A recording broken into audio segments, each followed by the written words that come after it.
14, donde estuvimos viendo que, como dice la Escritura, y esta es la confianza que tenemos en Él, que si pedimos alguna cosa conforme a su voluntad, Él nos oye. Está importante pedir de acuerdo a la voluntad de Dios. Y eso nos va a dar una seguridad que Él nos oye, hermano. Que Él nos está escuchando.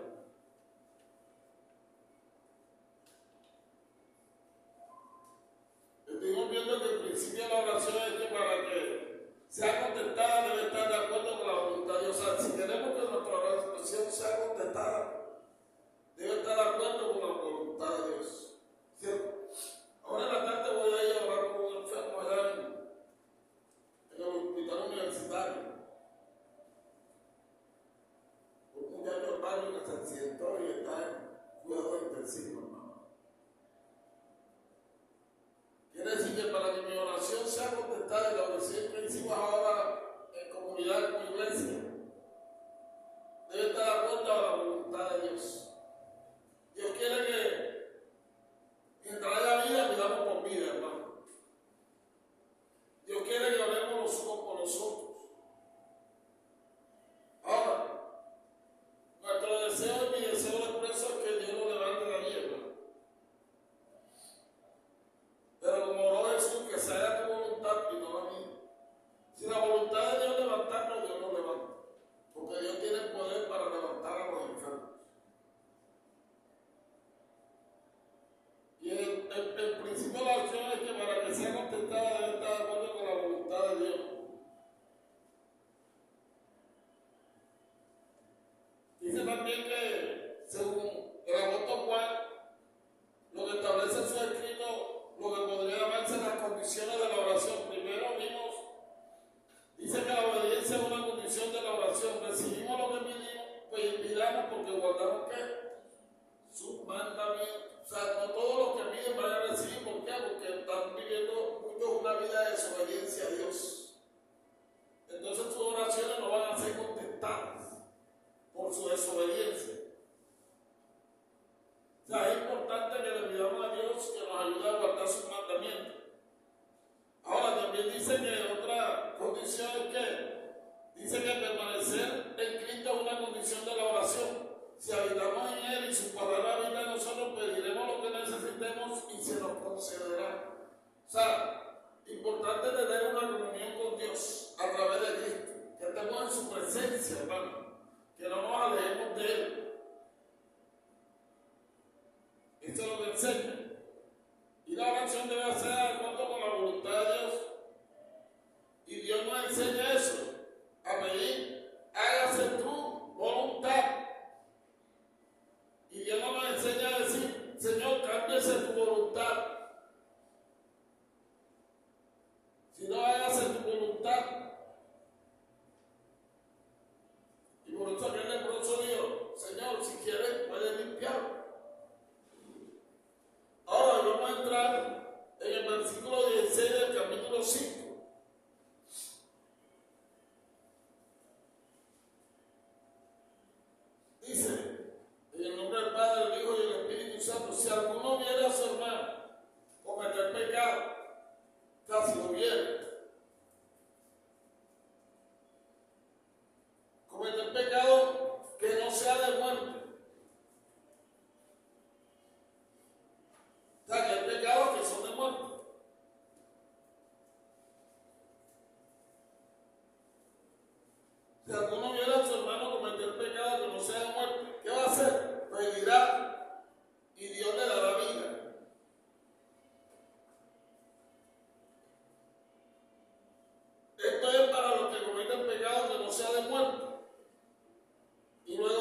presencia de nuestro Creador, de nuestro Padre Celestial, de que dio a su Hijo por nosotros en lugar de nosotros. Es un gran privilegio, hermano. Es un privilegio más grande que estar al frente del presidente de la República, hermano. Que estar al frente de cualquier rey de esta tierra. Que estar al frente de pronto del gerente de la empresa, del dueño de la empresa.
solo hacia adentro, sino hacia afuera, hermano.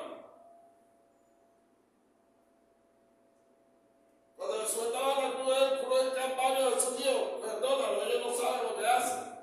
Oró por nosotros, hermano. No oró por él, que estaba guindado en la cruz, hermano. Que estaba cargando todos nuestros pecados.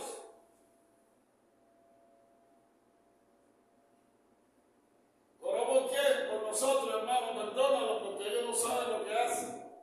No pensó en él, pensó en nosotros, hermano. No debemos prestar la estatura de Cristo. Para eso fuimos predestinados. Para ser ellos conforme a la imagen de Cristo.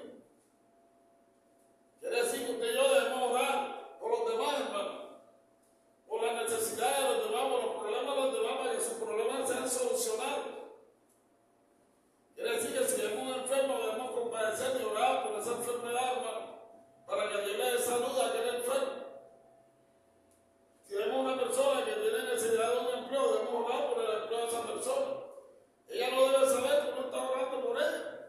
No es necesario eso, hermano. Y tampoco debemos ser mentirosos cuando vemos un hermano, no, estoy orando por usted y nunca hay una oración por él. Pero lo que Juan nos está enseñando hoy, que debe ser una actividad fuera de nosotros.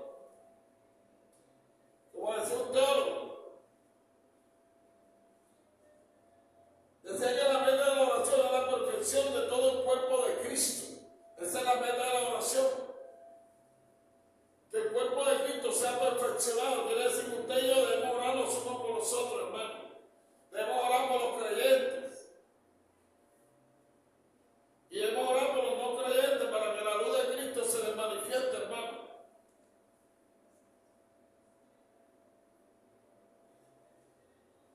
Una y otra vez hacen hincapié los autores del Nuevo Testamento en la necesidad de esta oración de ¿qué? De intercesión, hermano.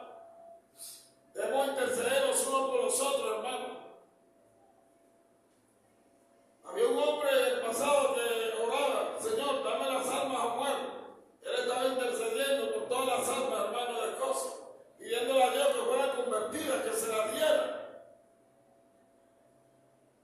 Y cuenta la historia que cuando él oraba, los cielos se abrían. O sea, es importante orar por los perdidos también, hermano. Tanto fue así que Dios le dio a Ezequiel, profetiza sobre los huesos secos. Y él lo hizo y cobraron vida, hermano. Dios respondió. Y por eso Pablo escribe a los tesalonicenses, en Primera Tesalónica. Veamos lo que Pablo escribió. Capítulo 5, versículo 25. Pablo escribió algo muy hermoso, hermano. Hermano, orad por nosotros. O sea, Pablo pidió oración a los tesalónicos. ¿Por qué? Por nosotros, o sea, por él, por ellos, por lo que estaban con él en el ministerio. Orad por nosotros. O sea, que no es malo de que yo me acerque a usted y le diga,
a pesar de que él dice que tenía buena conciencia, deseando y que tenía ese deseo de conducirse bien en todo, él pidió oración, orar por nosotros. O sea que necesitamos la oración de nuestros hermanos. Necesitamos que intercedan por nosotros. Jesucristo intercedió por nosotros y sigue intercediendo, hermano. La Biblia dice que Jesús está a la diestra del Padre, orando por nosotros, hermano. Aún cuando Cristo iba a partir de la tierra, hermano, hizo una oración de intercesión. Y el Señor dijo: Padre, no te pido que los saque del mundo, sino que los guardes del mal. O sea, Cristo es un ejemplo para una oración de intercesión, hermano. Tenemos ejemplo en la Biblia de hombres que intercedieron, hermano. Uno de esos es Josafat. Josafat fue un hombre que intercedió, hermano. Moisés intercedió por Israel. Josué intercedió, hermano. Quiere decir que la oración de intercesión debe ser una práctica en la vida del creyente, hermano. Porque eso demuestra que es amor al prójimo.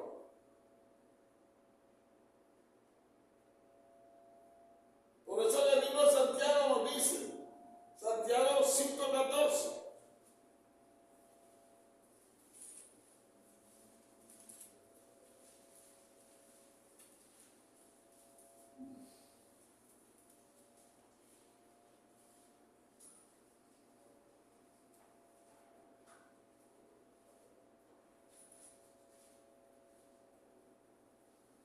dice: ¿está alguno enfermo entre vosotros? Llamen a los ancianos de la iglesia y oren por él, ungiéndole con aceite en el nombre del Señor. O sea, que hermoso que nosotros pongamos en práctica la palabra, que dejemos el orgullo, hermano, la soberbia y la altivez, de que si yo necesito su oración y la necesito todos los días, no un día, yo necesito que ustedes todos oren por mí a diario, hermano. Y que todos nos fortalezcamos en oración mutuamente. Quiere decir que para mí no debe darme pena acercarme y decir: hermano, oren por mi salud. De que usted, como creyente, llegue aquí a la iglesia: pastor, yo necesito que reúnan unos hermanos para que oren por mí aquí. Eso no es malo, hermano. Es un mandato de Dios, hermano. Debemos orar los unos por los otros. Pero hay personas en la iglesia que tienen problemas, pueden tener dificultad, pueden tener enfermedad, y no le anuncian en la iglesia ni le piden oración en la iglesia, lo cual está incurriendo una falta de obediencia a lo que Dios pide. Pero eso también está demostrando que orgullo, altivez, falta de humildad. Debemos orar los unos por los otros.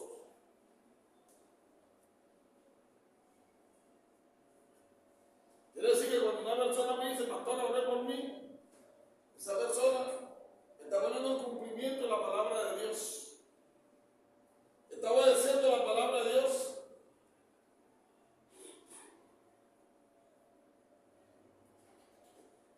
Ahora, veamos lo que el consejo de Pablo.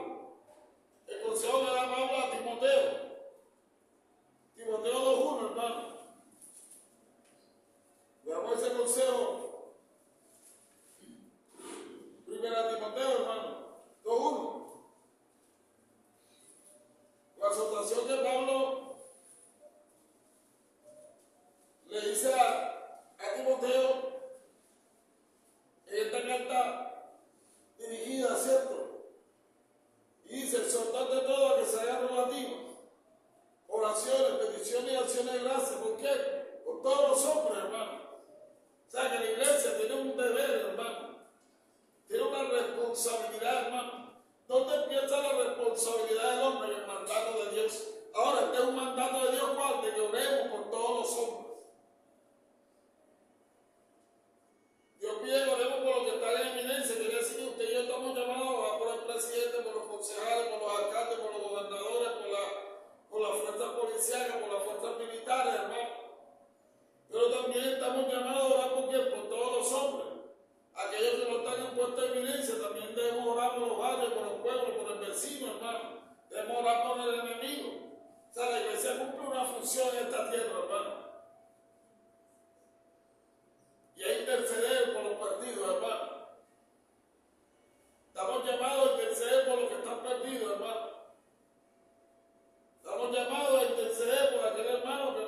tenemos su silla vacía, hermano, estamos llamados a orar por él. Porque cuando su silla está vacía, porque algo le está pasando, hermano. Puede ser que esté con enfermedades físicas, puede ser que esté enfermo espiritualmente, puede ser que esté caído espiritualmente, puede ser que el pecado está ganando la batalla en su vida, hermano. Puede ser que el diablo lo está robando, hermano. Entonces, ¿qué debe hacer usted? Orar, hermano.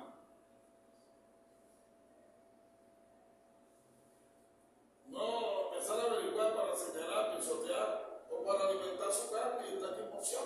No. Te puede orar a Dios y decir, Padre, veo la silla de mi hermano X vacía. Te ruego, Padre, no sé por lo que está pasando, Dios, porque el único que conoce todas las cosas es tú. Pero yo ruego que lo ayude, Señor. Si una prueba, dale fuerza, Dios. Si está siendo tentado, dale la puerta de salida, Dios. Y empezamos a orar, hermano, por aquellos hermanos que no estamos viendo. Pero a veces incurrimos en pecado, no, el hermano no está diciendo porque es que no sabemos que no es cristiano. Por eso no viene. Pero hoy, el Señor nos está diciendo que debemos orar los unos por los otros.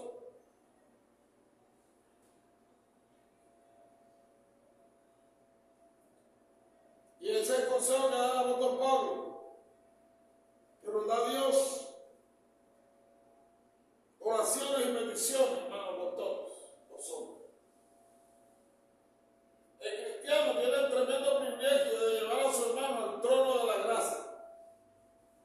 O sea, tenemos un privilegio que sabe usted y yo llegar a esa persona al trono de la gracia, hermano, cuando empezamos a orar por él, cuando empezamos a derramar lágrimas por él.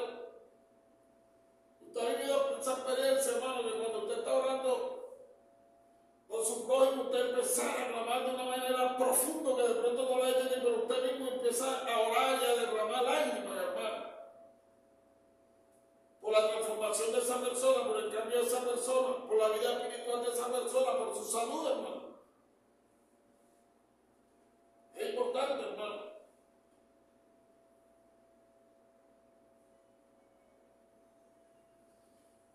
Hay tres cosas que se deben decir sobre esto. Primero, naturalmente que debemos orar por los que están enfermos.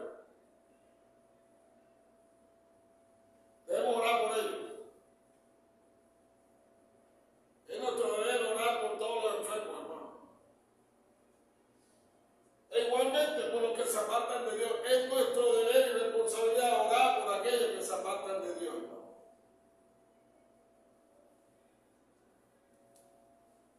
Debemos orar por ellos, hermano. Por los que se apartan de Dios. Debería ser lo mismo de natural el orar por la sanidad de las almas, como lo es por la sanidad de los cuerpos. O sea, debemos orar por la sanidad de las almas de los hombres, hermano. A veces nos preocupamos más por orar por la sanidad de su cuerpo, más que por la sanidad de su alma. Y debe ser lo mismo, hermano. Puede ser de que no haya nada más grande que podamos hacer por las personas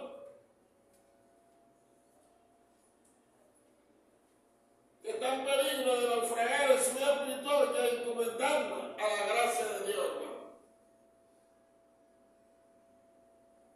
¿Sabe lo hermoso que es que usted se postre a encomendar esa alma que se está perdiendo a la gracia de Dios? Que usted se la encomiende al Dios eterno. Esa demostración de que usted está creciendo el amor a qué? Al prójimo. Y que usted y yo dediquemos tiempo a orar por esas almas, hermano.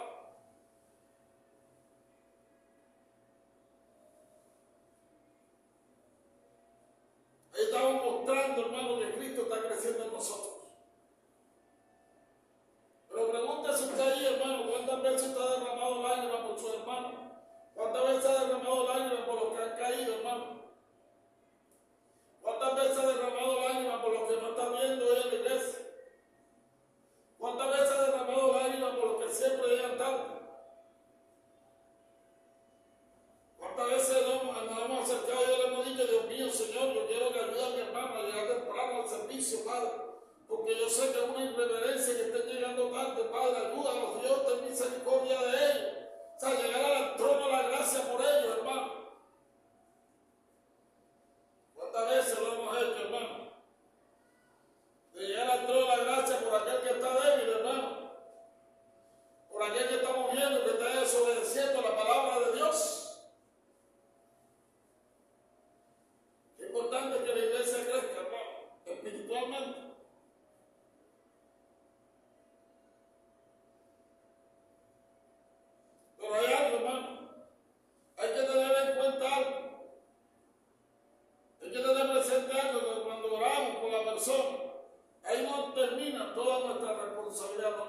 persona. ¿Está viendo, hermano? También tenemos una responsabilidad de hablar con esas personas. No debemos conformarnos con hablarle a Dios acerca de ella, sino también con ella acerca de sí misma, hermano. Tenemos esa responsabilidad.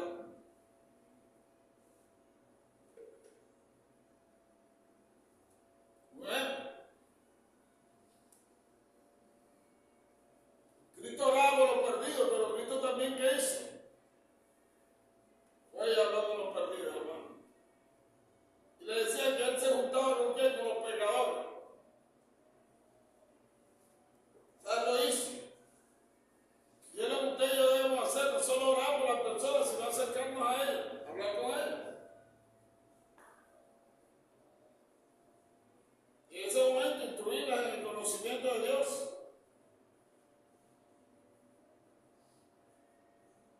Dios quiere que su gracia fluya por un canal. Usted y yo podemos ser ese canal por donde fluya la gracia de Dios. Recuerden que tenemos un ministerio y es de que somos reconciliadores. El hombre con Cristo y Cristo nos reconcilia con Dios. Tenemos un llamado a ir y predicar el Evangelio a toda criatura, hermano.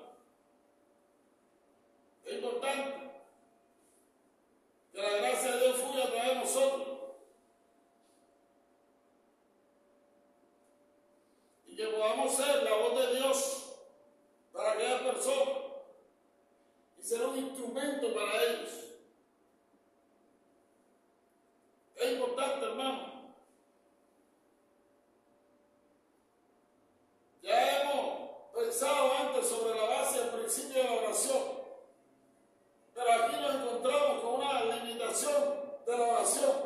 Bien puede ser que Dios quiera contestar nuestra oración. Bien puede ser que oremos con toda la sinceridad de nuestro corazón, pero el propósito de Dios y nuestra oración lo puede frustrar la persona por la que oramos. Si oramos por un enfermo que desobedece a sus médicos y actúa estúpidamente, nuestra oración será que frustrar. Por ejemplo, usted ora por mí, por mi salud, porque yo pueda controlar la diabetes, para que Dios en su gracia ore sobre la diabetes que está en mi vida. Pero resulta que yo paso tomando Coca-Cola y paso comiendo muchos alimentos contrarios, desobedeciendo a todo el cuerpo médico. Entonces, hermano, ¿qué pasa, hermano?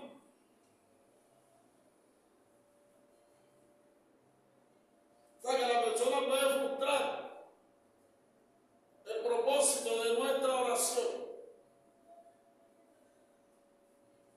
Lo podría hacer. El hombre tiene una responsabilidad. Y la responsabilidad del hombre no pelea contra la soberanía de Dios.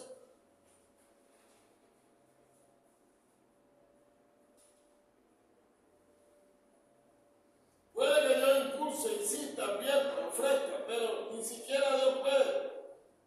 Podría de pronto decir que no puede, si puedes, hermano, porque Dios tiene de todo. Dios nos ha dado a nosotros una libertad de acción.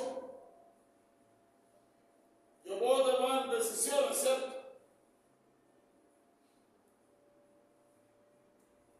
Pero como Dios lo gobierna todo, puede llegar al punto en que Dios responda a esa oración tomando a esa persona que no quiere cumplir los estamentos médicos. Pero Dios tiene el poder para hacer que aborrezca esa responsabilidad que tiene, hermano.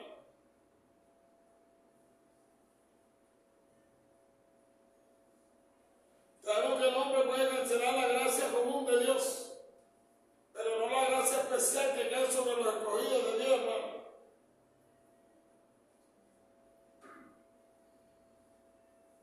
Ahora, cuando habla de un pecado que conduce a la muerte,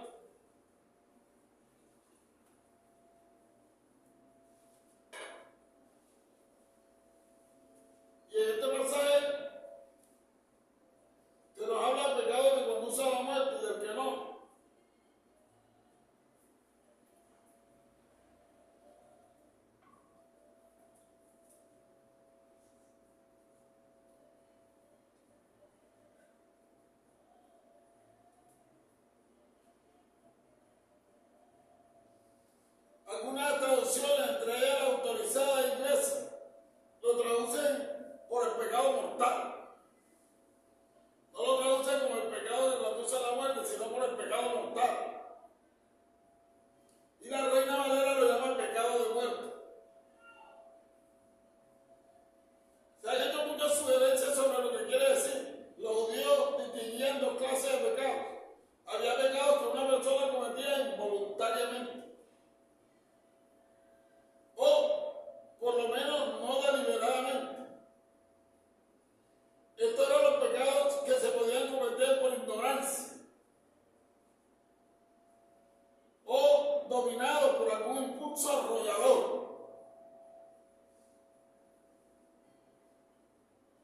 O en algún momento de intensa emoción en que las pasiones son demasiado fuertes para que las sujete la voluntad.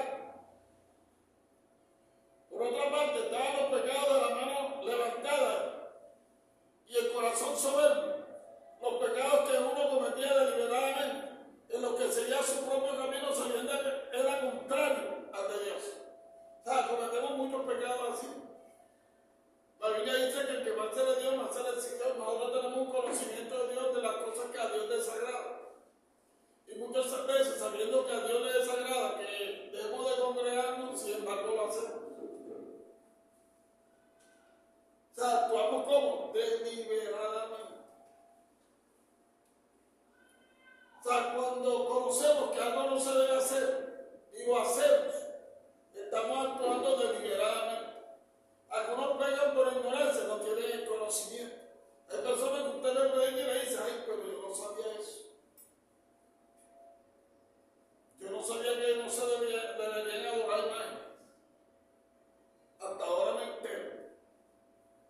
O sea, pecado por ignorancia. Hay muchas personas que tienen falta de conocimiento de Dios. Pero esto no los hace inocentes, son pecadores. Por eso su pecado y mi pecado son más grandes, porque hay contra más conocimiento. Yo tengo claro que el no congregarme es pecado delante de Dios. Yo tengo claro que el no orar también es pecado, hermano. Que el no predicar es pecado.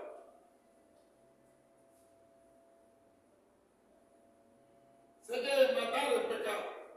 Sé que adulterar es pecado. Sé que fornicar es pecado.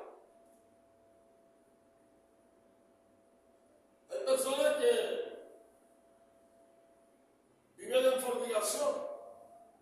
Jóvenes que estaban en fornicación, teniendo relaciones sexuales sin casarse. Porque eso es lo que está vendiendo este mundo. Pero una vez que tienen el conocimiento de Dios, porque ellos lo hacían por ignorancia, ellos no sabían.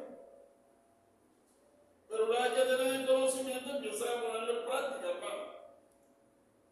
Por eso la Biblia dice, no debemos ser ayudadores olvidadizos, sino practicantes de la palabra de Dios.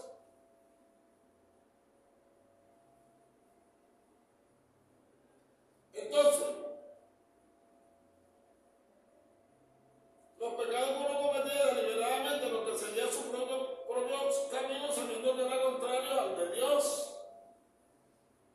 Quiere decir que si usted sigue fornicando, sabiendo que la fornicación es pecado, quiere decir que usted deliberadamente está siguiendo su propio camino y no el camino de Dios.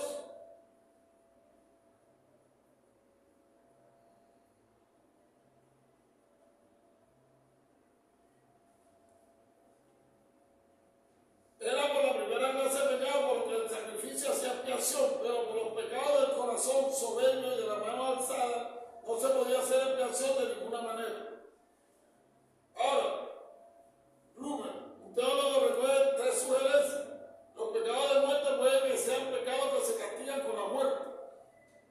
Pero está claro que este pasaje no está considerando los pecados que son una infracción de leyes hechas por los hombres. Por muy serios que sean, los pecados de muerte pueden que sean pecados que Dios visita con la muerte. Pablo escribe a los Corintios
Corintios, acerca de un pecador notorio al que no han tratado adecuadamente, demanda que sea entregado a quién, a Satanás.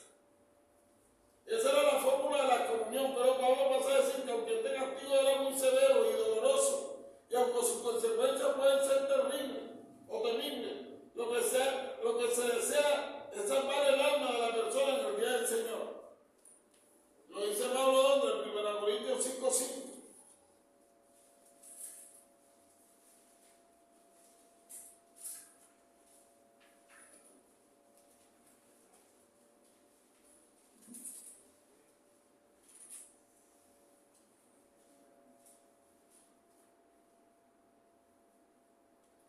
Están se ha entregado a Satanás para la destrucción de la carne, a fin de que el Espíritu sea salvo en el día del Señor Jesús. Es un castigo que no acaba en muerte. Ninguna de estas explicaciones nos satisface del todo. Hay otras tres sugerencias para la identificación de este pecado de muerte.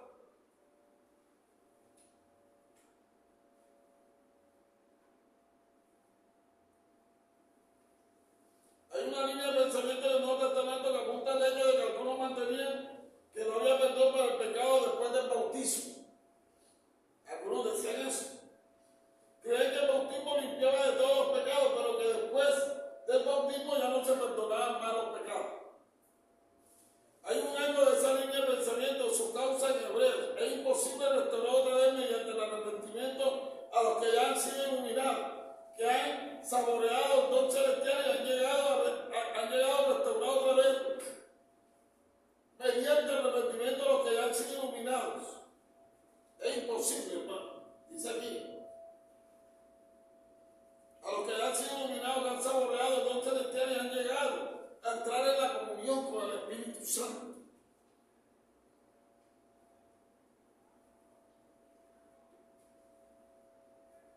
Ya lo que dice Hebreos 6, versículos 4 al 6, hermano.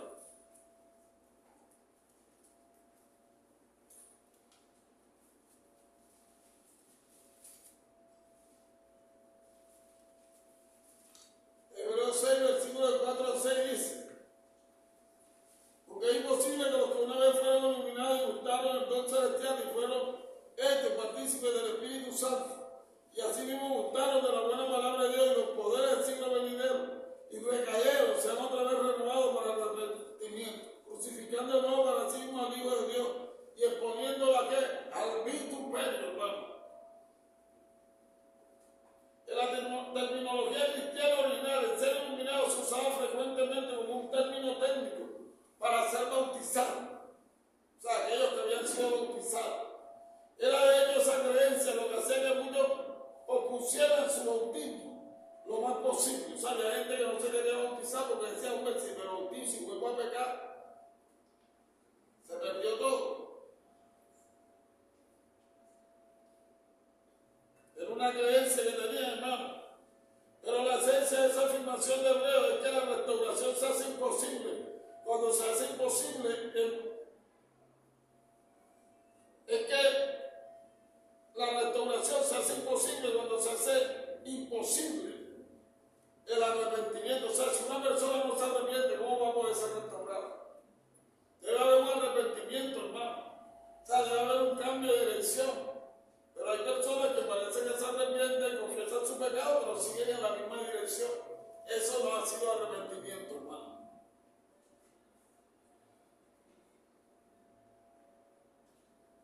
Así que, hermano, más tarde en la iglesia primitiva hubo una línea fuerte de pensamiento que declaraba que la apostasía no se perdonaba nunca. En los días de las grandes persecuciones, algunos decían que los que por miedo o bajo tortura habían negado su fe no podían ser restaurados, porque Jesús había dicho, ¿qué era lo que había dicho Jesús? Mateo 10:33.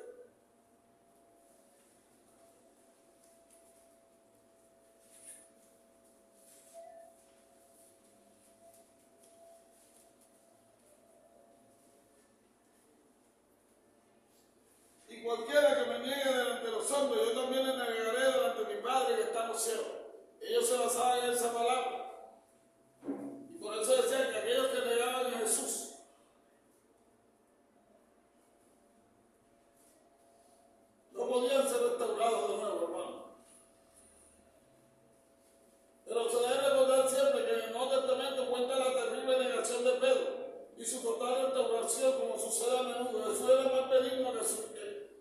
Jesús era más benigno que su iglesia. O sea, Pedro, ¿qué hizo Pedro? Pedro negó a Jesús. Pero ¿qué sucedió con Pedro? Pedro fue restaurado, hermano. ¿Y de qué manera? Ahora se podría venir sobre la base de esta misma carta de Juan, que el más terrible de todos los pecados era la negación de que Jesús vino realmente en la carne. Porque ese pecado era nada menos que la marca de quién, del anticristo. Si el pecado de muerte se ha de identificar con cualquier